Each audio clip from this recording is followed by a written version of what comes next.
Andhra Pradesh working journalist union federation Anakapalli పట్టణ శాఖ నూతన కార్యవర్గం మంగళవారం ప్రమాణ స్వీకారం చేసింది. స్థానిక వివేకానంద చారిటబుల్ ట్రస్ట్ హాల్లో జరిగిన ఈ సమావేశానికి జిల్లా కార్యదర్శి ఈశ్వర్రావు, అధ్యక్షులు భీమర్శెట్టి వెంకటేష్, కోశాధికారి షేక్ బాషా తదితరులు అధ్యక్షతన ఈ కార్యక్రమం ఘనంగా నిర్వహించారు.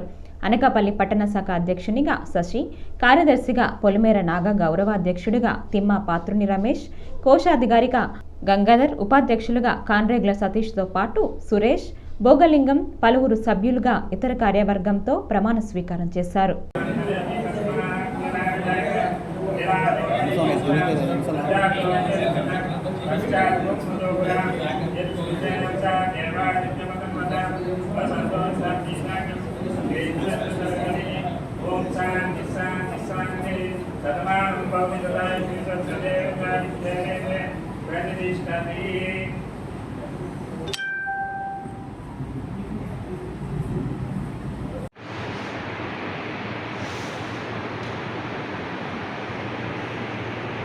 అనకాపల్లి జిల్లాలో అంటే ఉమ్మడి విశాఖ జిల్లాలో ఉన్నప్పుడు అనకాపల్లి జిల్లా చక్కగా వర్క్ చేసేది ప్రెస్ క్లబ్.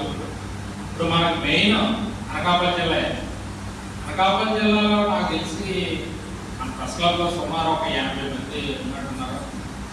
మన సమావేశాలకు వచ్చినప్పుడు మన సమావేశానికి కానీ ఈ సమావేశానికి కానీ మొత్తం 40 మంది కూడా కనపడట్లేదు. దయచేసి ఇప్పుడు ఈ నూతన పాలకవర్గం కొన్ని సలహాలు సూచనలు ఇచ్చారు, అలా చేస్తామని చెప్పారు. ఫస్ట్ నేను చెప్పేది ఏంటంటే, ముందు మనకి ప్రెస్ క్లబ్లో ఎంతమంది సభ్యులు ఉన్నారు, ఇంకా ఎలక్ట్రానిక్ మీడియా ఎంతమంది ఉన్నారు, ప్రింట్ మీడియా ఎంతమంది ఉన్నారు, మనకి గ్రూప్ ఒకటి ఉంది కదా, ఫెడరేషన్ గ్రూప్ ఒకటి ఉంది. ఆ గ్రూప్లోని మీరు కూడా అడ్మిన్లు అయ్యి మొత్తం అందరు సభ్యుల్ని కూడా అనకాపల్లి ప్రెస్ క్లబ్కు సంబంధించి ఎంతమంది అయితే సభ్యులు ఉన్నారో అంతమంది సభ్యుల్ని మీరు ముందు గ్రూప్ యాడ్ చేయండి. అందులో యాడ్ చేస్తే అప్పుడు జిల్లాకి కూడా తెలుస్తుంది ఎంతమంది సభ్యులు ఉన్నారు, ఎంతమంది వస్తున్నారు, ఎంతమంది రాలేదు, మనకి మీటింగ్కి ఏం జరుగుతుంది అని చెప్పేసి మనకు కూడా తెలుస్తుంది. ఫస్ట్ రెండవది ఏంటంటే, అనకాపల్లి జిల్లా మొత్తానికి అనకాపల్లిలోనే అవుట్ సైడ్లు రాలేకపోతుంది నాకు తెలిసినంత వరకు. నర్సీపట్నం వచ్చింది, కొలువంట వచ్చింది, చోడవరం వచ్చింది, పెందుకు వచ్చింది. నిన్న పరవాడ మీటింగ్కి వెళ్ళాం. ఎమ్మెల్యే పరికల్ రమేష్ బాబు గారితో నేను మాట్లాడుతున్నప్పుడు నర్సీపట్నం 45 మందికి అవుట్ సైడ్ ఇచ్చారు. అంటే 45 మందికి అంటే మొన్న 2018 ఇచ్చారు. గతంలో కూడా చాలా మందికి ఇచ్చారు. అయ్యప్ప గారు మినిస్టర్ ఉన్న టైంలో అంటే మేము కూడా పెందుకులు ఇచ్చామని చెప్పేసి అన్నారు.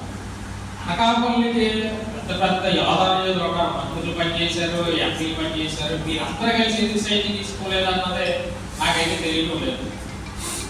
మన అమర్నాథ్ గారు కానీ కొంతల రామకృష్ణ గారు మంత్రిగా చేసి